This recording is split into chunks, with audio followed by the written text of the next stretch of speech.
মা, তুমি কাজটা ঠিক করলা না। যে ছেলে তোমার পান বাঁচাইলো সেই ছেলেরে তুমি এভাবে অপমান করলা।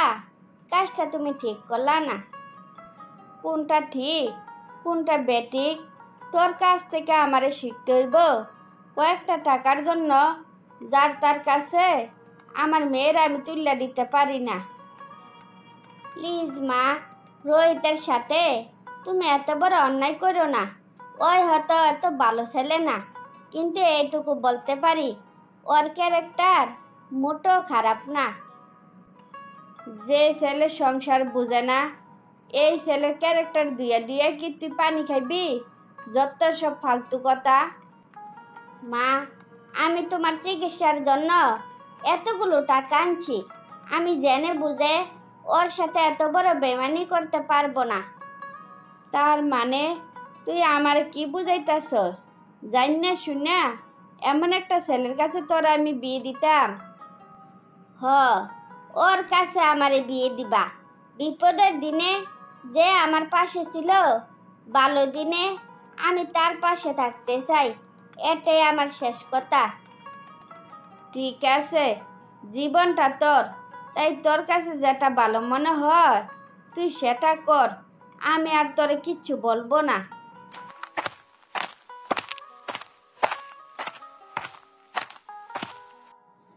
আকি, তোর বাইরে 2 দিন ধরে দেখতেছি না যে তোর ভাই কি বাড়িতে নাই? আমার ভাই বাড়িতে আছে নাকি রাস্তায় আছে এই খবর দিয়ে তুমি কি করবা? যে আমার ভাইটা একটু ভালো হইতে লাগছিল সে তুমি আর তোমার মা ওরে ভালো হইতে দিলা না। তোর কথার উত্তর আমি পরে দিতেছি। আগে আমারে বল, তোর ভাই কই আছে? ওরা আমার খুব দরকার। আমার ভাই তোমার দুঃখে বনবাসে চলে গেছে। কোন দিন আসবে সে কথা আমরা বলতে পারি না। তুই আমার সাথে মজা করতাছস? সব সময় মজা করা মোটো ঠিক না। আমি কি তোমার মতো আজেরে থাকি যে তোমার সাথে আমি মজা করব? সিরিয়াসলি বলছি, ভাই বাড়িতে নাই, কোথাও যেন চলে গেছে। ভাইয়ের দুঃখে মা 2 দিন ধরে কিচ্ছু খায় না। আমার মা কি বলল একতরফা সেই কথা শুন না ওই যদি অভিমান করে বাড়ি ছেড়ে চলে যা, কাজটা কি ওর ঠিক করলো? তার মানে তুমি ভাইয়ার সাথে বেমানি করো নাই?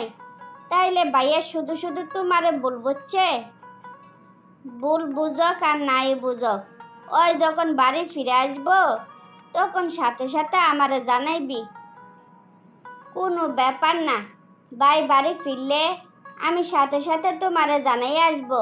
তুমি থাকো, তোমার আমি নিজ হাতে চটপটি বানাইয়া খাওয়াবো।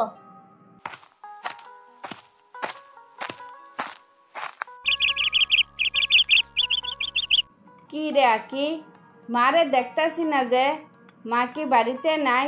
কি রে কথা বলস না কেন? ভাইয়া, তুই কি তাইলে এখনো বাচ্চা রইছস? এত বছর পর তোর বাড়ি ফিরতে মন চাইল? তুই কি জানস তোর জন্য মা আর মিতা আপু কতটা কষ্ট পাইছে? তোর জন্য মিতা আপু আজও বিয়ে করে নাই। তুই এসব কি বলতাছস? মিতু 7 বছর ধইরা আমার জন্য অপেক্ষা করতেছে। সত্যি হয় এখনো বিয়ে করে নাই? না, আপু এখনো বিয়ে করে নাই। প্রায় সময় খোঁজ নিতে আসে, কিন্তু একতরফা ওনার মার কথা শুনে ওনাকে এত বড় শাস্তি দিলি, কাজটা তুই মোটেও ঠিক করলি না। আমি তাইলে এখন কি করব? যা হওয়ার তো হয়ে গেছে। তুই মিতুরে নিয়ে আয়, আমি ওর কাছে ক্ষমা চাইয়া নিব। ভাই, তুই এখনো ব্যাগ কেলে রইয়া গেলি? আমি কেন আপুরে খবর দিতে যাব? তুই এত বছর পর বাড়ি ফিরছস, তার জন্য তুই নিজে আপুর কাছে যাইবি। দেখবি তোরে দেখলে আপু আর রাগ করে থাকতে পারবো না। যা বলছি যা। ঠিক আছে, আমি এক্ষুনি যাইতে আসি। তারপর দুইজনের রাগ অভিমান শেষ হলে বিয়ে হওয়ার পর দুইজন সুখে শান্তিতে জীবনযাপন করতে থাকে। কখন থেকে আমারে বসাইয়া রাখছ, কি যে বলবার বলবার বইলা, তো কথা বলতে কি এতক্ষণ লাগে? তুমি তো আমার কোনো কথাই শোনো না, অযথা তোমারে কোনো কথা বললে লাভ আছে?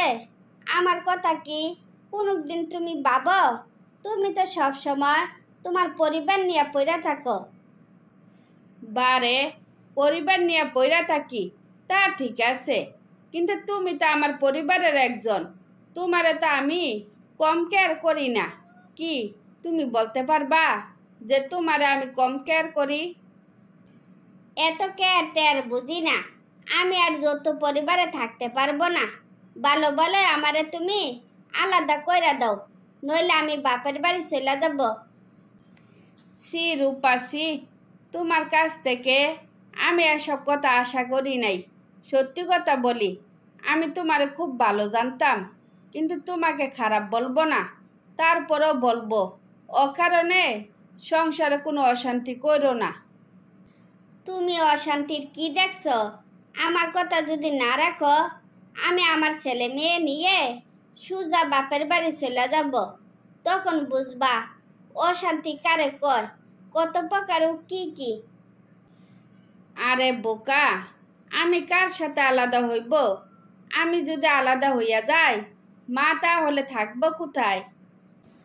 তোমার মা এখন যেখানে আছে ঠিক সেখানে থাকবো। 1 মাস আমার এখানে খাবে, আর 1 মাস তোমার ভাইয়ের এখানে খাবে। আচ্ছা বউ, তুমি এসব কি কইতাছ? আমার মায়ের থাকা খাওয়া নিয়া যদি আমরা বাক কইরা ফেলি, আমার মা তো কলিজা ফাইটা মরে যাইব। আমার মেজাজটা তুমি খারাপ করে দিছ। এক্ষুনি তুমি আমার সামনে থেকে যাও, আমি আর তোমার কোনো কথাই শুনতে চাই না।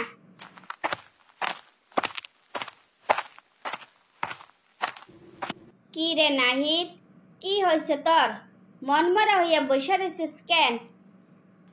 মনে শান্তি থাকলে মন ফুরফুরে থাকে, কিন্তু মনে শান্তি না থাকলে কোনো কিছু ভালো লাগে না।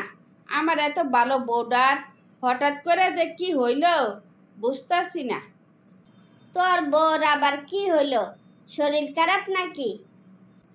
শরীর খারাপ হইলে তো কোনো অসুবিধা ছিল না, ডাক্তারের কাছে নিয়ে চিকিৎসা করাইতাম, কিন্তু ওর হয়েছে মানসিক রোগ, যে রোগের কোনো চিকিৎসা নাই।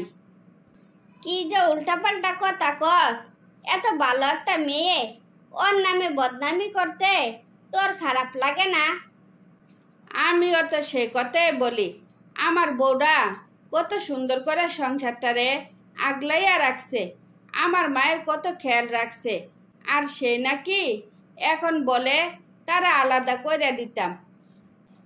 নিশ্চয় এটা তুষির মার কুপরামর্শ। 1% কোনো বল নাই।